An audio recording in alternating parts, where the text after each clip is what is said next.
Today, the product that we're focusing in on and how to use it is our GEMS Workbook. And it's Seeing the GEMS. So given what I've just described, how many of the people on my team, and those of you out there in the webinar can comment too, ooh, how do you do that? You do that in chat. We can't see you, we can't hear you, but you can certainly chat with us. So at the bottom of your screen, if it's your first time on a Zoom webinar, you'll notice that there is this thing called chat, but it's fake. You can't actually say things, we can't chat with you, but what you can do is type. If you click on it, you'll see that this content comes up. Now, what you will want to do, because I'm sure you'll want everybody to see what you're saying and thinking, is that you're going to want to click on the little down caret arrow next to at the bottom of that little white box. And you're going to see it says hosts and panelists right now, but if you want, go ahead and click it over to everybody. And that's going to allow everyone on the webinar to see what you comment or say or chat. And that's fake. Like I said, you have to type unless you have a voice activated system. So we're challenged a little bit in that I'm in a hotel hallway, and every now and then I picked the quietest one I could find, but people walk by and they like to talk to each other. And here's the other challenge. There's background music. Now, I don't know if you can hear it because I have my microphone set to eliminate a lot. But what does that mean right away?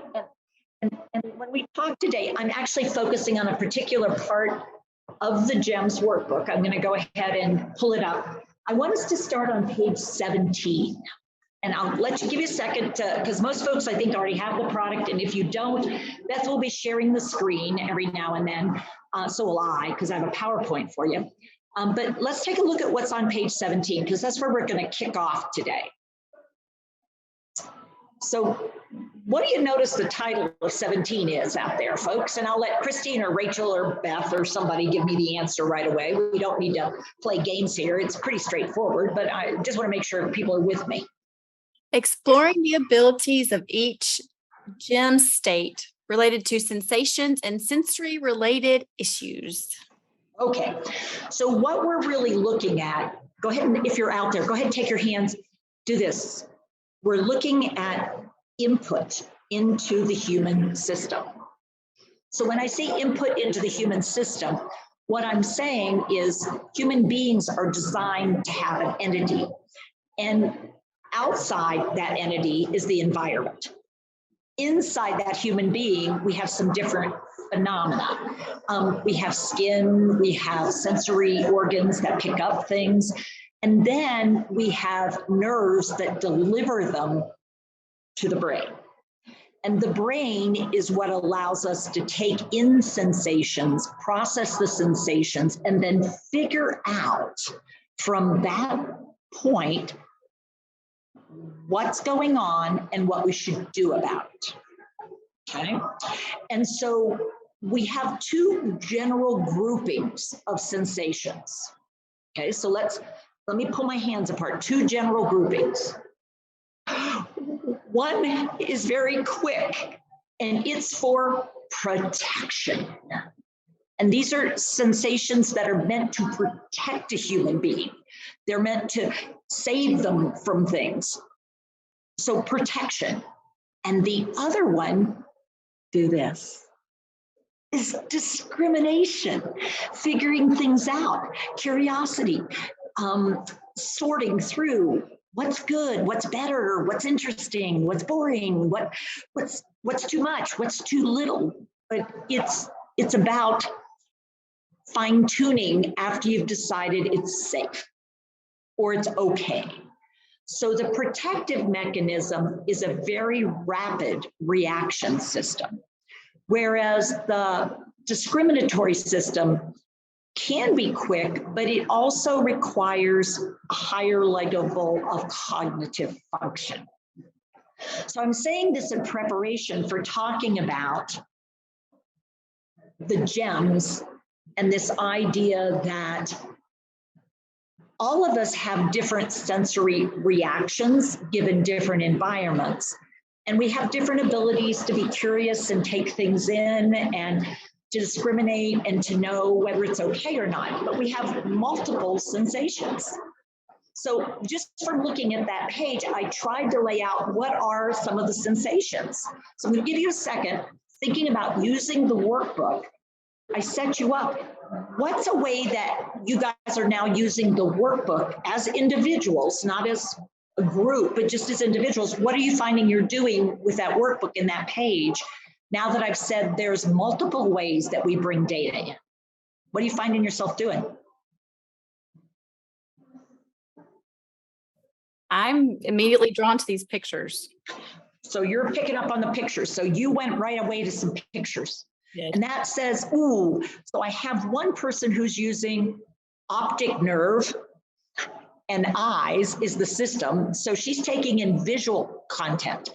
Now, even if you were reading words, you'd be taking in visual content, but you decided that you were going to do it through reading. So you were going to involve taking in data, going to the occipital, but then involving the left temporal. Now, to answer my question, though, after she took in the pictures, oh, wait, how did you know to do that?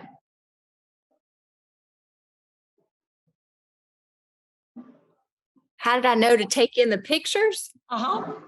You started talking about it. Oh, I asked you what you would do. So your auditory nerve got active. So your ear channeled in, picked up sound. And so you did that. You knew then also you were using language comprehension because you understood what I said, which is a brain skill. And then from that, you kept focused. Oh, that was actually a prefrontal cortex, because there's lots of things in your environment you could look at. But you immediately went right to this page and and Beth, what did you do? You did something a little different. I went to the electronic version and I was scrolling for the big visual of what it was, because I wasn't even looking at the individual numbers, but it was still a visual thing. And I was talking myself through it. I kept myself on mute. So you were producing speech, even though you were looking for something. So you were using sensory motor. Yeah. And you were using visual and you were using auditory, but you were also then using some pressure sensitivities, and you were actually using sensation and movement. But sensory wise, I'm going to point out that look under Sapphire, if you would. Oh. And if you go down about to line 4, what all kinds of sensations could we be looking or thinking about here in this category? What all we got? It sounds like everything. And I'll tell you, before I came on Zoom, I had a piece of candy and it's left this nasty taste in my mouth. And until I read those words, I didn't think about it because I was concentrating on other things. I was able to ignore this nasty taste in my mouth that I better do something about it before good thing this is not smell-o-vision. So you were busy being very Sapphire about the whole thing. Because until now, and then your sense of taste sort of overrode, and it was like, yeah, now that this is sort of not new stuff and we're getting into it, boy, oh boy, this is really bothering me now. I mean, it wasn't like an emergency, but it was not pleasant. It was uncomfortable. But you didn't go, oh God. Teepa, stop. I gotta get something to drink first. Oh my God, that's awful. I'm dying. Give me some. I mean, so what this allows us to do is sort of notice different sensory reactions and compare them to what, now this is the tricky part, compare them to what we think or believe is quote unquote normal for human beings. Now this is where it gets a little tricky, because what's normal for me may not be quote unquote normal. And so instead of normal, I'm going to use the word baseline. Establishing baseline. And there's so many different sensory intake systems that we have. And yet we tend to think of 5 senses. And right away we know we're off because that's not right. But when we talk about taking things in, we have vision, we have hearing. We have sense of smell, taste. We say touch, but touch is actually fairly complicated.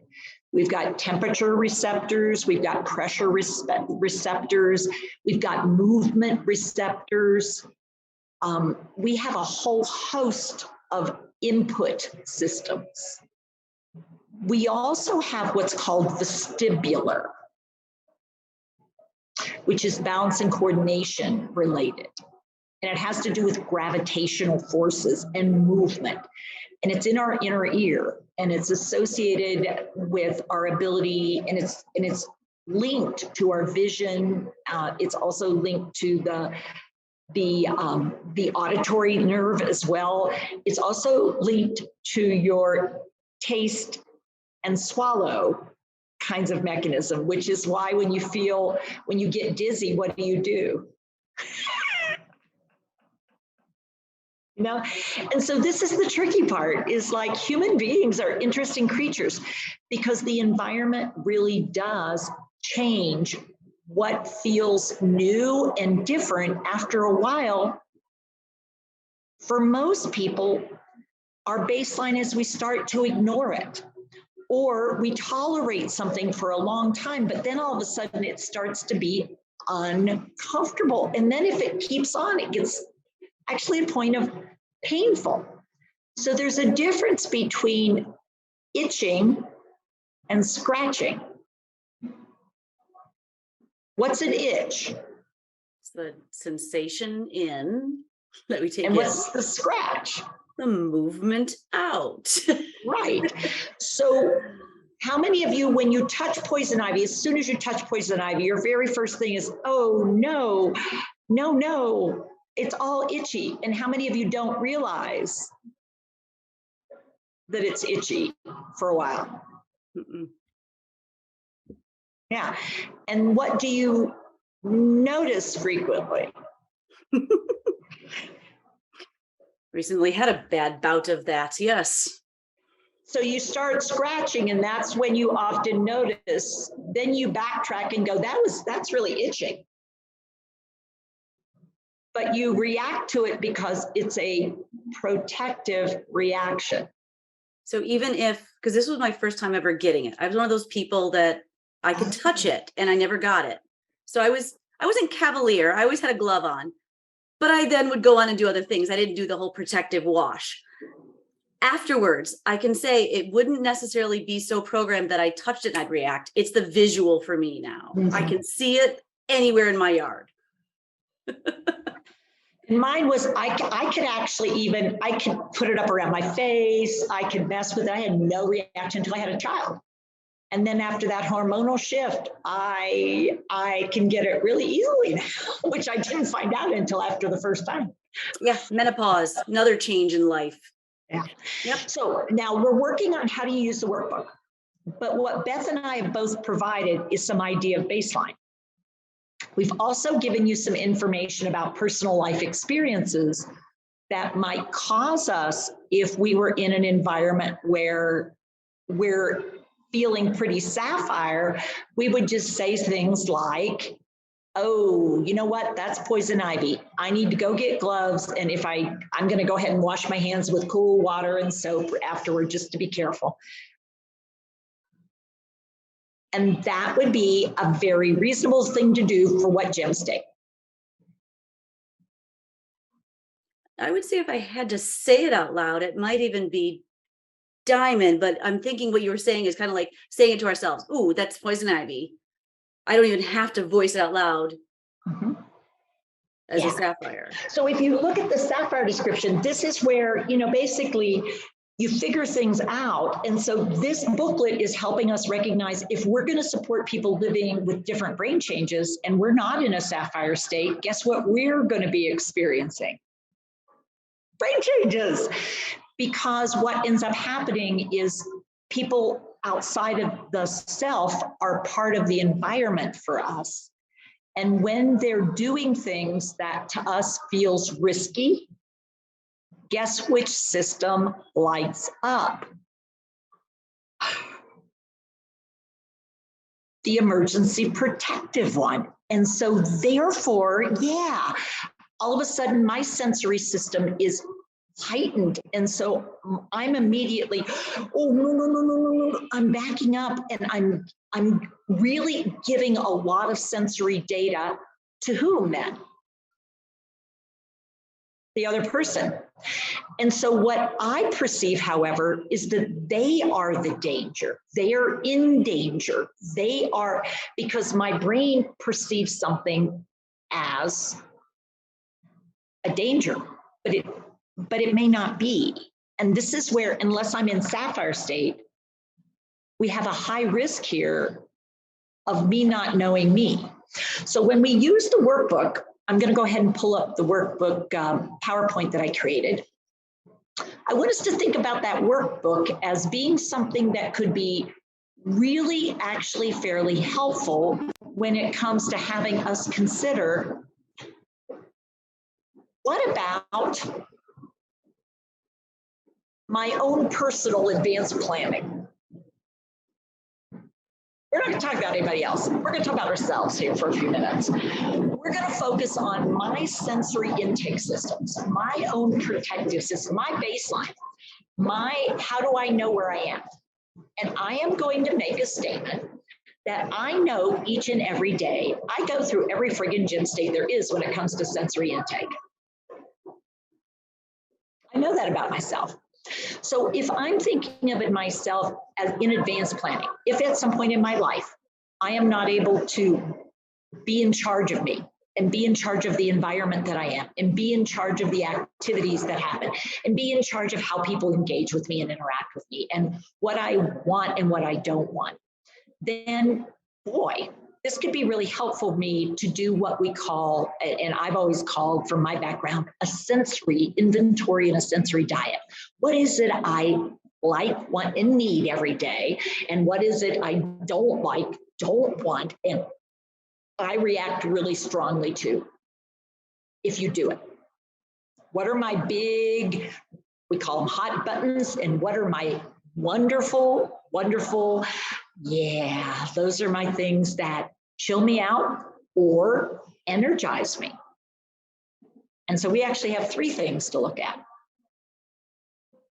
calming, exciting, but then my threats.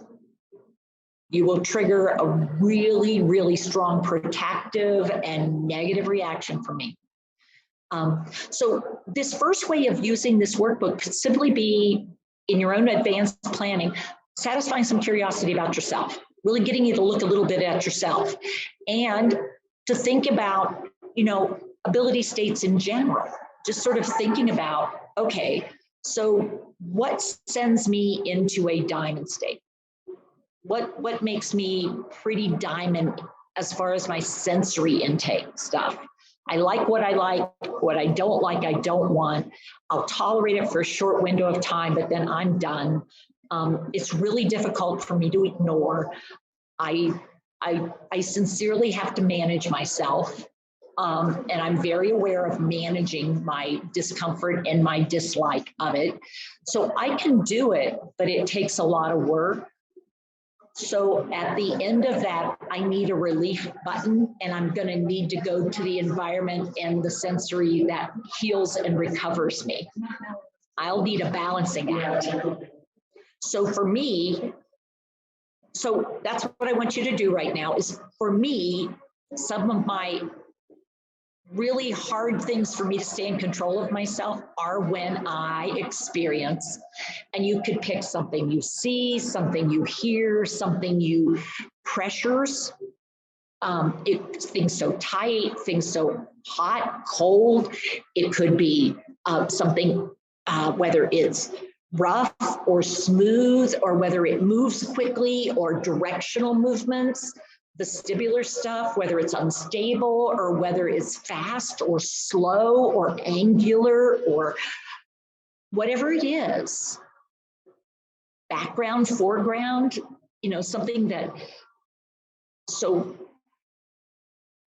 think about it and come up with what are some of those things that get you to change your gem state. And we could look down here and indicate, what gem state would that be?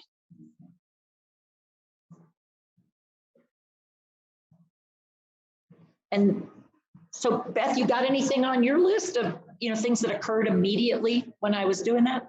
Yeah, I would say if what makes you diamond? So we're going to start with what makes you diamond. Yeah, that's exactly where I was going to. Those seem to be the easiest place to start, it feels like. So I have to get some quiet every day. In other words, even more so if I'm doing anything that requires a lot of brain work, I'm not the best person if my environment is very loud. Okay, so if you're in a loud environment for a period of time, you will need, it's hard work for you. Yeah. So you'll need some downtime afterward. Yeah, or I now just basically learning more about how sound can be such a stressor and a trigger for a lot of people. I now have earbuds and earplugs that I carry with me, especially when I'm traveling. So you create a quiet environment, even though the environment around you is very loud, varied, busy. What would you say the features of it are? If there's voices, so if it's just white noise or music without voices or singing, then it doesn't bother me at all. Okay. But if there's voices, I'm listening for it. I'm trying to hear it. It's okay. Cool. So, and I know we could do the same for many folks. Now, Christine, I'm going to ask you to go to a little more to the emerald state. What's an experience, a sensory experience for you that really sends you into a place of you got to go and you got to go. You can't stay here long. I mean, I got to get back to a place where I can be, yeah, this is a lot and I'll do what I have to. And then I got to get out of here. I got to go another place. What do you think? Kelly mentioned something in the chat about unorganized environment. For me, a very, very, very specific thing is when I open up the cabinet and there have been large bowls stacked on top of small bowls. I don't understand why someone would do that. And why do you not just put the small bowl in top of the large bowl so it doesn't, it's nesting. And that's the only way to do it. It's a constant thing in my house or in the sink or I cannot move past that until I take it out, fix it, and then be done. Are you done or are you looking for who caused it? I don't have to look. Curiosity is long gone. Then I purchased gifts, Christmas gifts that were supposed to be toys. This is my sweet, kind, dear husband. Fun Christmas gift of Star Wars nesting dolls to practice. But, that didn't work out, did it? It did not work out. And I hopefully you can help me because I do not understand how this cannot be fixed.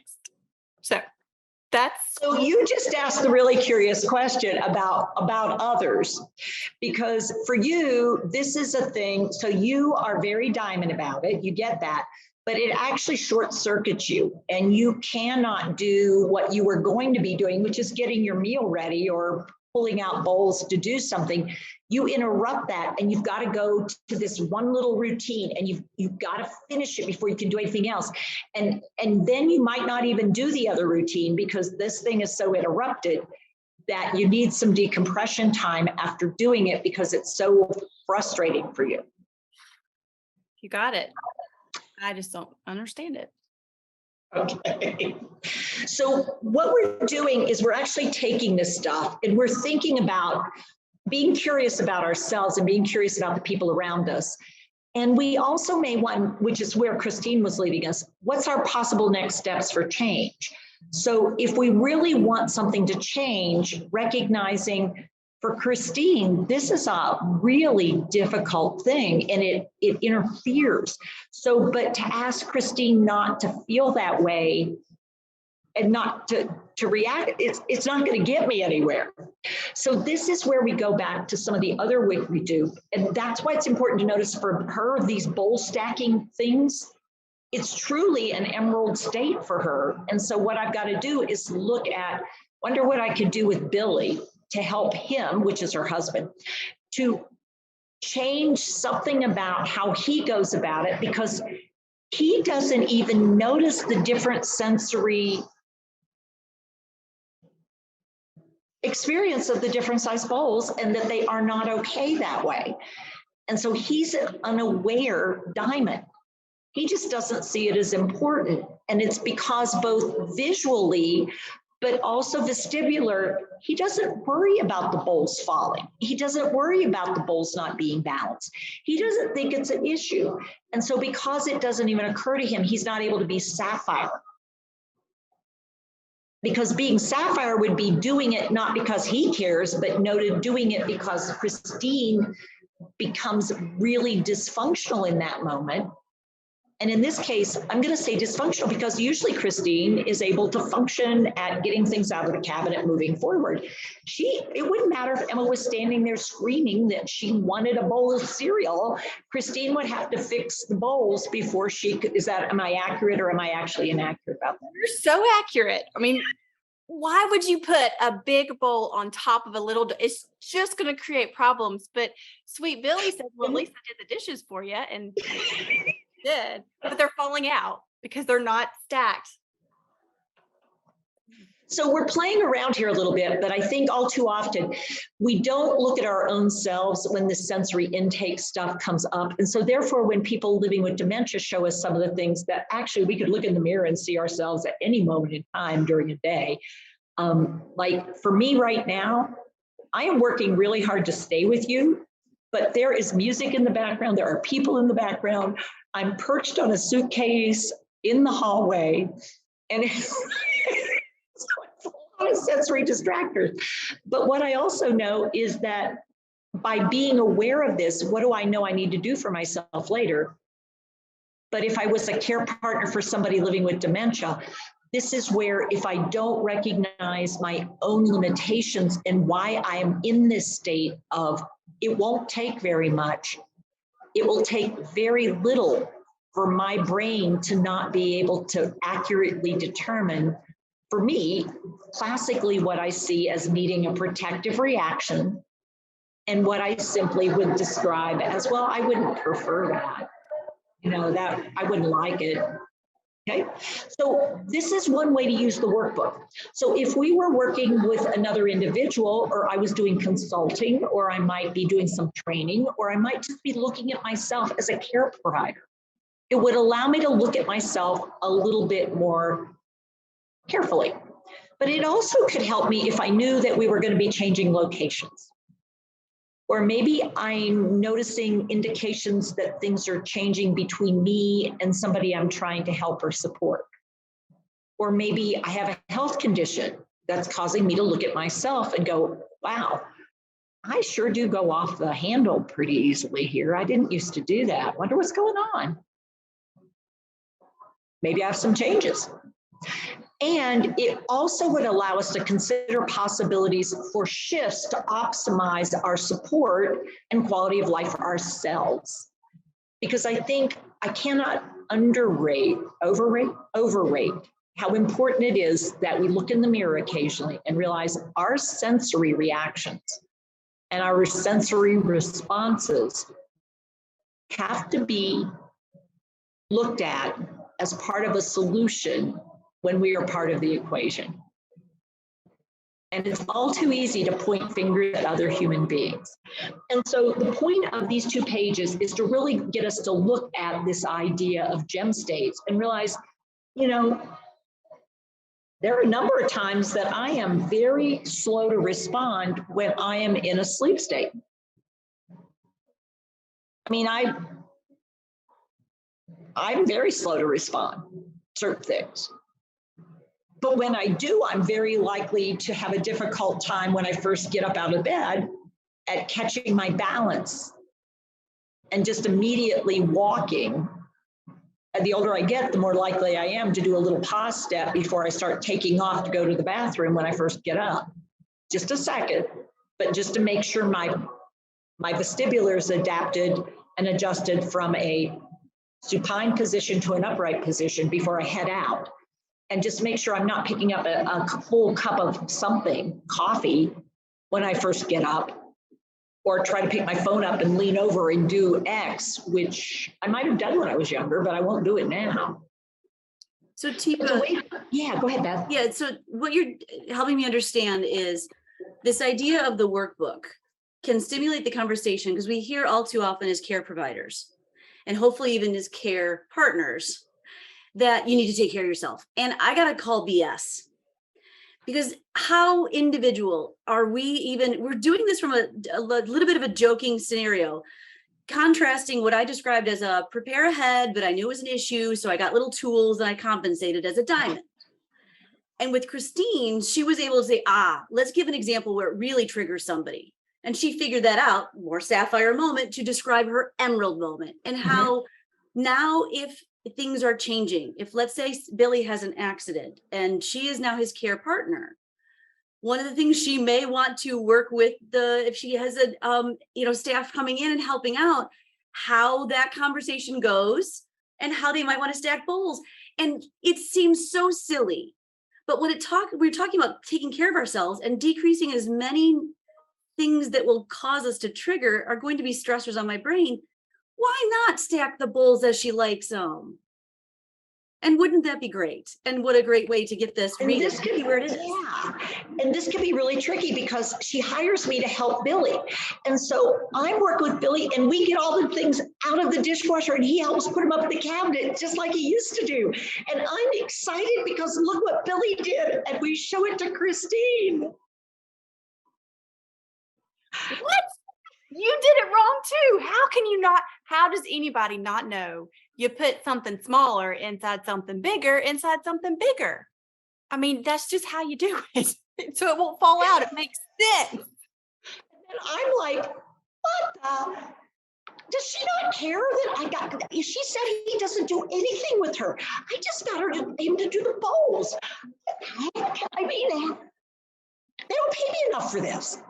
And so without thinking about it, what happened to my gem state when she totally disregarded what I felt was like really solid. Yes, I got Billy to do this thing. This was so exciting. And she said, Billy, she has a hard time getting Billy, and I was super excited. And unfortunately, nobody had told me that this is a pet peeve of Christine's.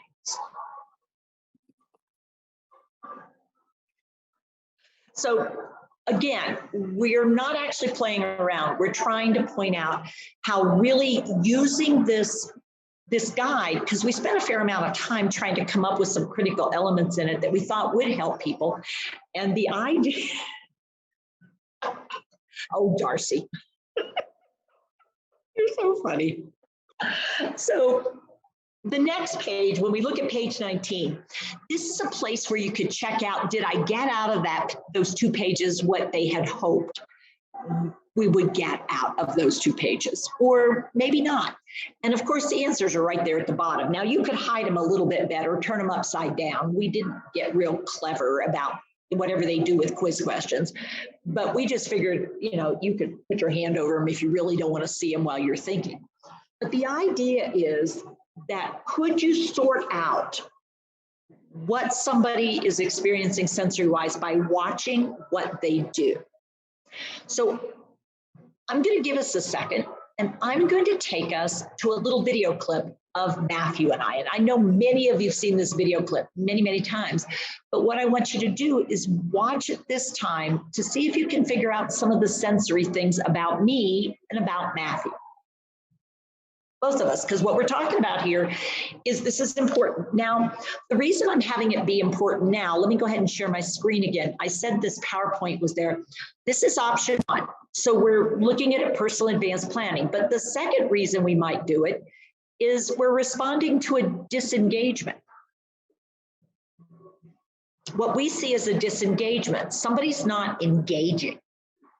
And we're really curious about somebody not engaging. So is it they're not getting the sensory, they don't like the sensory, they have something else they're doing? You know, we're trying to figure out what's going on that they're not engaging. So, you know, what we're asking is what kind of abilities do we see when this person is there before we get involved? Sort of what do we notice? If we don't give them activity support and we don't give them person support, what are they doing? And then we're also going to be looking at what are some common actions or reactions or behaviors that we know about them from the past. So what you're going to do, because I said it's me and it's Matthew, you guys know a little bit about me. So you know me as I am now. You guys have some data on me. So you can pull that up too as you're looking at this little scenario and what you've heard about me. And then you're also going to be looking at what cues or supports are being offered by whom and with what results, both for me and for Matthew. And then, oh, but now I'm referring to, just so you know, I've moved forward in the manual. And now I'm in the pages that are page 30, well, 24, if we're going to be honest. But I'm going to focus more on 27, 28, 29, 30, 31. So we're looking at the pages, and I'm going to go ahead and pull it up real quick so you can get a sense of it. These pages we put together to really help us go from what did you notice to what are you going to start doing about what you noticed. So we're looking at these, as Christine said, we added pictures in because we have a lot of visual, sort of pictorial people, images. And then we have the words over on the side. And so we're going to look at each gem state, looking at general interests, what's helpful when we're supporting, and what are some bad helper habits that we might have that might get in our way of offering really great support, and what's a skill we could be working on. So, you know, what's being offered that matches or doesn't match for the gem state that we think we're seeing, and then what's that skill I could be developing or somebody could be developing. Okay, so it's a little complicated, but I think you'll figure it out. But that's how we're going to be using the workbook. We're going to be in this section really looking at, what helps, what kind of things, so that we're there. All right, here we go. I'm going to stop sharing for a second so I can switch my screen out. Any questions for me coming in, team? I put the questions in the chat, so you guys can check out the chat, and there's listed there. I got the last one almost on what is one skill they can begin to develop that provides an invitation or something else, wasn't it? Yeah, that will basically move. What's one skill you can start working on that you think would help for engagement or an invitation to participate? Okay, great. Cool. Okay, here we go. Knock, knock. Hey, Teepa, it's Matthew. Matthew. Yeah. Oh, yeah, Matthew. Yeah. You work here, don't you? Yeah. Well, good. Mhm. Because here's the thing, some girl came by, she's a something or other, anyway, she said you go first one, then the other one. So before we go further, I'm going to show you the very beginning again, because that's the only moment where Matthew isn't involved with Teepa and Teepa isn't involved with Matthew. So we see the two of them without the other one. So I'm going to have you look at that little tiny bit again, just to see what you might notice about their sensory. So what do you notice right now about Teepa's sensory? So it's tactile, isn't it? And also visual. So she's got her visual system really intensely involved, and she's got her hands and that very involved, and she's actually got both hands, the tips of her fingers right there. She is seated. Is she seated upright? Are her feet on the floor? Yes, really good posture too. Is she moving? No. No, she's still. So she's really focused on what we would consider a fine motor event here, a task event. And the task event is where compared to her?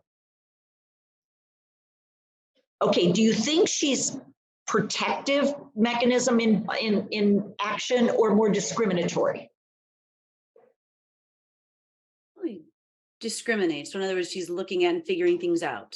So she doesn't feel like, it doesn't look like she's scared or worried or anything. Yeah. No. Okay, let's watch Matthew now. Knock, knock. Hey, So what about Matthew coming in there? What'd you notice about Matthew? What's he doing? Getting her visual, getting into her visual field, getting her attention. So he, on the other hand, is noticing what she's looking at, where she's got to focus. He may have heard her with the crinkly things. Teepa didn't seem to notice much about the crinkly things. Matthew is moving his body, but his vision must be scanning a little bit more. And what else is he doing?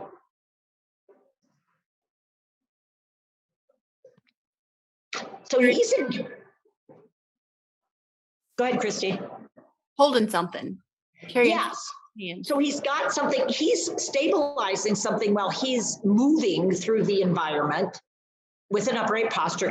And if you watch him, see if he actually looks at the object he's carrying at all. Knock, knock. Hey. Teepa. And what did he do? He went from two hands on it to one hand. So he's got a pretty decent skill set. In which hand does he have the mug now with something in it? Did he switch his hands, first dominant, then dominant? He has it in his non-dominant hand. He was stabilizing the handle with his dominant hand, but now he's let go with that dominant hand and he's leaning his body back. Now, what do you notice about, what did he run into in his effort to take care of Teepa's need to have him within visual field here? It's like he ran into the table a little bit, but it didn't Did you seem. hear him go, "Ow, jeez," or anything? Did he startle at all? Not that I noticed. Not that you noticed. Yeah. So he's doing all this stuff. And he's only then balancing on one foot because it looks like that right dominant leg is lifted. So he's using his strength leg. And we actually teach in a skill that you rock back on your right leg when you do a greet. So this is incredible skill and flexibility on his part. Yeah. And what do you notice now Teepa has switched off to? That's social vision. Yeah. But has she dropped anything in her hands? Has she kept those things in her hands? Look at all that skill. Go that skill. So I'm going to pause here because what I want us to realize how rich our interactions are. And how much sometimes if we do a video of an interaction or two people prior to interacting and then interacting, what does that provide us with when it comes to this workbook? A moment of pause. Oh, so when we went through it at first, I'm pretty sure everybody just scooted right ahead to where we were.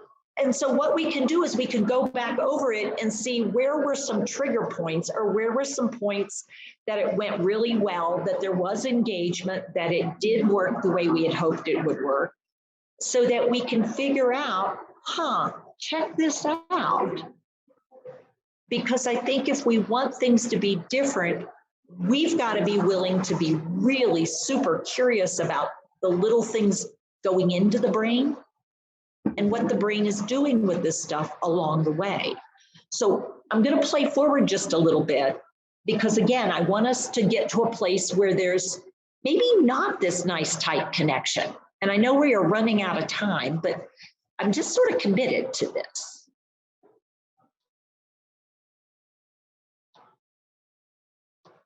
All right, here we go. Matthew. Matthew. Yeah. Oh, yeah, Matthew. Yeah. You work here, don't you? Yeah. Well, good. What'd you notice about Teepa's hand when? Let me show it to you again.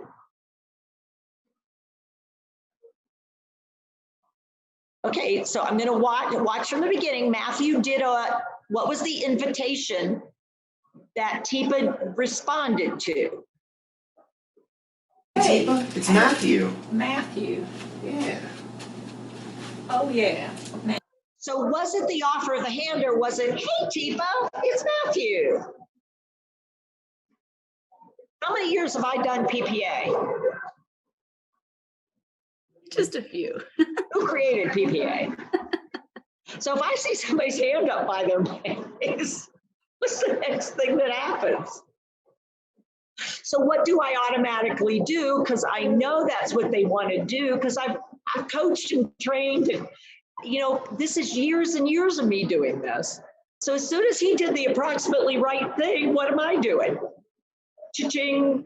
My brain's on automatic pilot. And I'm fine for a second. Until Matthew, you Yeah. work here, don't you?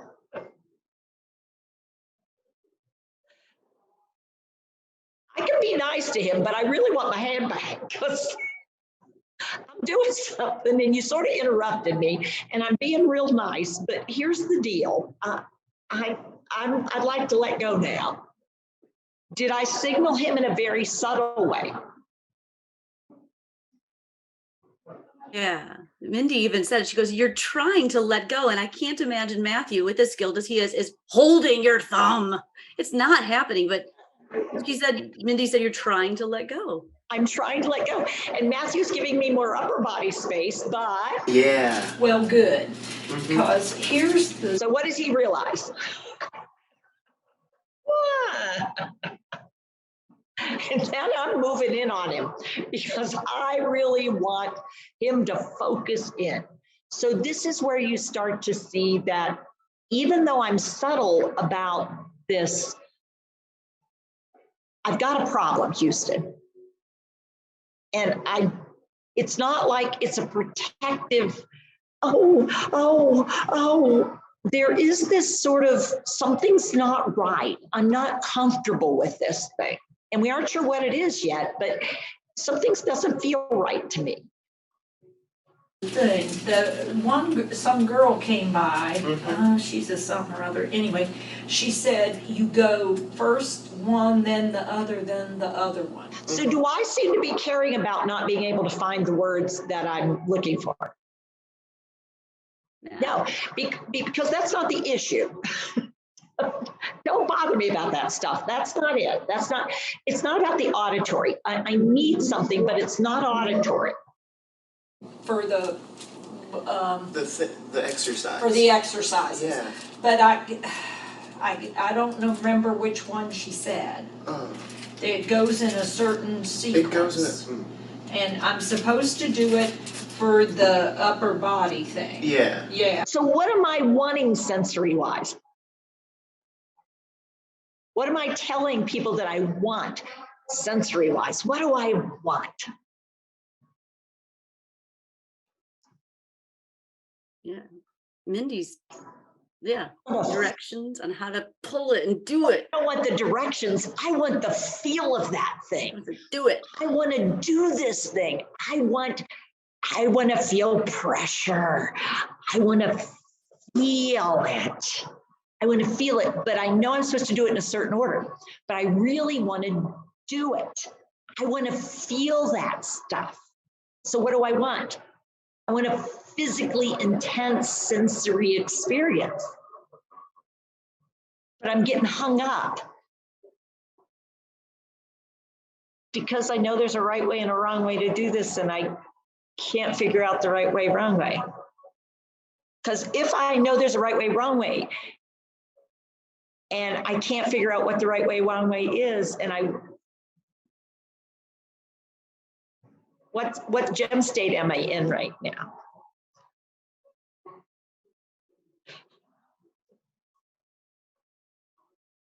I'm not even diamond, because diamond, it's that, I want the right way. And I want this. This is really what I want. It's not that I want to talk to you. I don't want something to drink. I don't want, I want what I want right now. I'm Emerald actually moving to Amber. I'm getting to Amber because I'm not getting the thing that I want. this is what I want and all this other stuff. But I'm still diamond enough to know that there's a way you're supposed to do it, but not being able to figure it out is getting me caught in a loop. And now I can't get to the thing I really need, which is the exercise. So why am I not wanting to engage in the thing that Matthew wants me to engage in, which we're about, you know, we could watch and see, because what happens, he offered me the water and I'm like, yeah, no, I'll do it when I need to. Because it's not what I need. And I'm telling him I'm in an amber state of need for sensory. I need to do the thing I did earlier. I liked how it felt. I want to do it again, which is emerald light. But because I can't think of what it is I'm supposed to do, it's becoming an amber kind of thing. And so the last thing I'm going to show you that I have in the, well, not the last thing, but. And Teepa, to bring us back to that workbook page, talking about how it is that Matthew, even though your baseline in this video is not amber, in truth, as a person, it's not but this situation had you expressing in an amber sensation thing.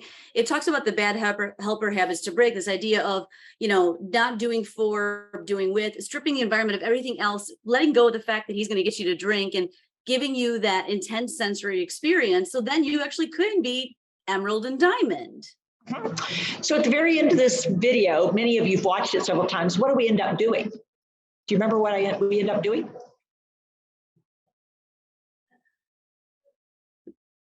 Go for it, Rachel.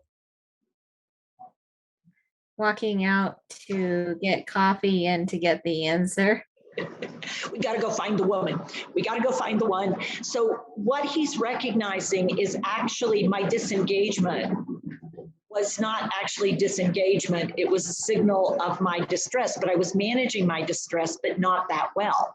So by going through the workbook and noticing these things, what we can simply start to recognize is, you know, what we might be seeing is somebody's change in gem state because, first of all, they disengage from what we think they should be engaged in or what they typically would have engaged in.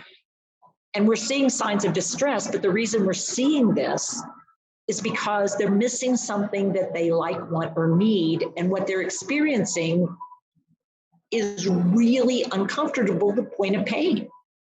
And so what we want to start noticing, what diminishes my distress and what intensifies it. And then what do we choose to do about it? And so the workbook is really designed in these last pages, these gem state pages, to really help us look at these things, both disengagement, distress, but look at ourselves and look at the person we're supporting, so that we have a way then to go back to the last pages, page 43, where we could start filling in column 3, what do we notice? And then go to column 2, which is, you know, how are you going to come up with a game plan? You know, what's gem state you're looking at? And we can do the same kinds of things for working in teams. So I've actually suggested it's not just about individual work. We could start looking at team plans, staying curious about each other. All the things that we've been doing, we could do them among ourselves. We could also look at disengagement as a team. We can also look at distress as a team. And we can look at working to support the person living with dementia by creating a care plan based on, even if we did nothing but look at sensory. Because sensory really does drive us. Now you can get into all the different sensory systems, but the idea of sensory states and sensory related input really is one of those kind of exciting things. So this PowerPoint in this webinar is going to be available. Kind of fun. We went through it. I went through it sort of fast and sort of in a different way, but I'm hoping that it helps get you to a place where you have some different ideas of what to do with the workbook. And get you to think about using the workbook in a team setting or in a one-on-one setting for yourself or for somebody else. So anybody want to add anything from the team? I thought maybe for the visual folks, I could give them a show of what we're talking about with that 45, that 43 through 45. The pages that Teepa was referring to start here. and it becomes your example of what you have on page 45 that you can fill out. So we're hoping that you can use 43 if you're talking about one person. We have a mom example. If it's 44, you got a group setting. There's multiple people, including staff members and all of us. We get rid of this us versus them functionally. If I'm working in a communal environment, that we start to say, wow, we're all at different gem states. And then 45, we're hoping that people will copy it and use it again and again, hand it out during classes. And if you've already written on yours, please know that you do not have to go to an amber state. Give us a holler and you think we might be able to get you one of these.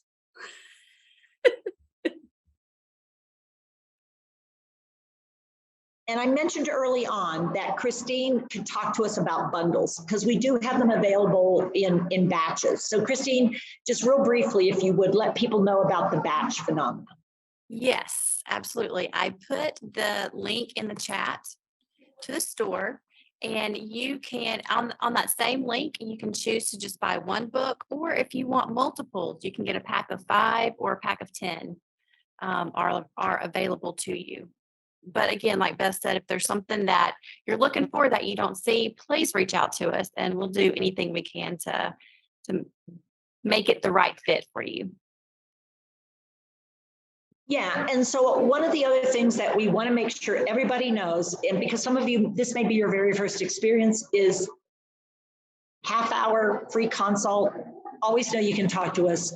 Also know you can always get up with us at info@teepasnow.com and consults@teepasnow.com. And you can also chat online or email us. Rachel's a great connection if you're on Facebook or on Instagram. And we have folks on LinkedIn. So if you have questions, don't hesitate to get up with us and ask. Today, we were looking at the GEMS Workbook because we truly believe by understanding each other better and what makes us click and what makes us tick, we can really do a better job of supporting one another, whether it's with dementia, depression, anxiety, delirium, or just life.